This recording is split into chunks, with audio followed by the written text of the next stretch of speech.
अस्सलाम वालेकुम। I hope आप सब खैरियत से होंगे। आज मैं बना रही हूँ लाहौर की मशहूर गाजर खीर, जो कि स्पेशली शादियों में बनाई जाती है। बनाना बहुत आसान है, बहुत सिंपल से इंग्रेडिएंट्स हैं। अब आप इसे बआसानी अपने घर पे तैयार कर सकेंगे और बहुत मज़े की खीर एंजॉय कर सकेंगे। तो चलिए इसे बनाना शुरू करते हैं। 1.5 पाव ये मेरे पास बिल्कुल ताज़ा गाजर है, जिसे धो के छील लिया है। और ये 1 कप चावल है, इसे भी हमने धो के भिगो दिया है। 3 लीटर मेरे पास दूध है और साथ में 1 ही कप मेरे पास चीनी का है। तो चलिए सबसे पहले हम दूध को बॉईल होने के लिए रख देंगे और जब तक दूध बॉईल हो रहा है तब तक हम गाजर को कद्दूकश कर लेंगे। तो ये मीडियम साइज़ के ग्रेटर से, यानी कि बिल्कुल बारीक हमने इसको कद्दूकश नहीं करना, थोड़ा मोटा मोटा मीडियम साइज़ वाले ग्रेटर से मैं सारी गाजरों को कद्दूकश कर लूँगी। और देखिए ये 1.5 पाव गाजर बहुत अच्छे से कद्दूकश हो गई है। और चावल को मैंने 1 घंटे के लिए भिगो दिया था। अब उसका हम पानी निकाल लेंगे और अच्छे से इसे मैश कर लेंगे। हाथ से ही हम बस इसे बहुत अच्छे से मैश करेंगे। अब जो दूध हमने बॉईल होने के लिए रखा था वो बॉईल हो चुका है। अब जो हमारे पास मैश किए हुए चावल हैं, इसे कोई ब्लेंड वगैरह करने की ज़रूरत नहीं है। चावल 1 घंटे तक बहुत अच्छे से भीगे हुए थे और बस मैंने इसे हाथ से बहुत अच्छी तरह से मसल दिया है, तो ये बिल्कुल छोटे-छोटे टुकड़े इसके बन गए हैं।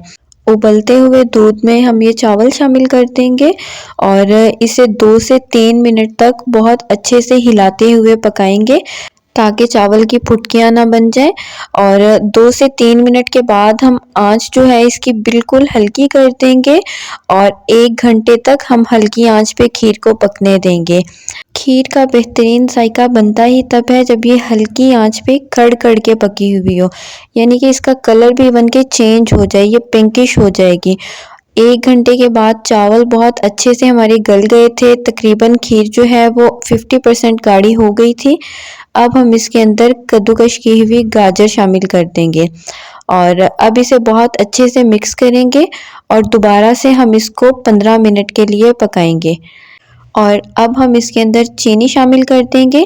चीनी हम इसी स्टेज पे शामिल करेंगे। इससे पहले अगर हम चीनी शामिल कर देंगे तो चावल जो हैं वो फ्लफ़ी नहीं होंगे, यानी कि जो हमने चावल इसके अंदर डाले हैं वो गिरे-गिरे से रहेंगे, वो फूलेंगे नहीं।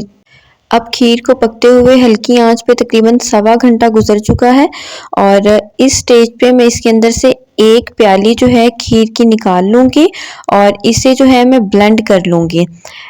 देखिए जो मैंने 1 प्याली खीर निकाली थी, इसे मैंने बहुत अच्छे से ब्लेंड कर लिया है और अब मैं इसे फिर से खीर के अंदर मिक्स कर दूँगी। हमें बाहर की खीर में जो क्रीमी से फ्लेवर आ रहा होता है, हमें ऐसे लग रहा होता है इसमें खोया डाला हुआ है। तो उसकी ट्रिक एंड ट्रिक सिर्फ यही है कि उसमें से थोड़ी सी खीर निकाल के उसे ब्लेंड करके दोबारा से उसमें शामिल कर दिया जाए। इससे खीर जो है वो बहुत ज़्यादा मलाईदार लगना शुरू हो जाती है, बहुत क्रीमी फ़ील होती है। और बस अब 5 से 10 मिनट हम इसे और पकाएंगे और साथ में ये मेरे पास ड्राई नट्स हैं, ये आपकी चॉइस पे डिपेंड करते हैं, आप इसे शुरू में डालना चाहें या बाद में। मुझे जो है ये बाद में डाले हुए पसंद है, इसलिए मैं सबसे एंड पे ये डाल रही हूँ। और मज़ीद 5 मिनट के लिए हम इसे कुक करेंगे और बस 5 मिनट और कुक करने के बाद खीर हमारी बिल्कुल तैयार हो जाएगी बहुत अच्छे से।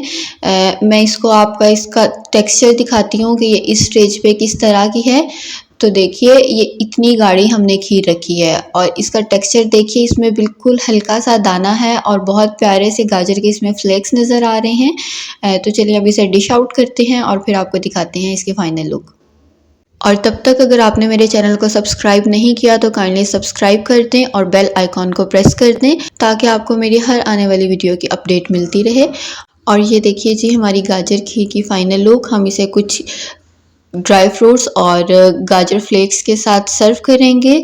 तो उम्मीद है आपको रेसिपी पसंद आई होगी।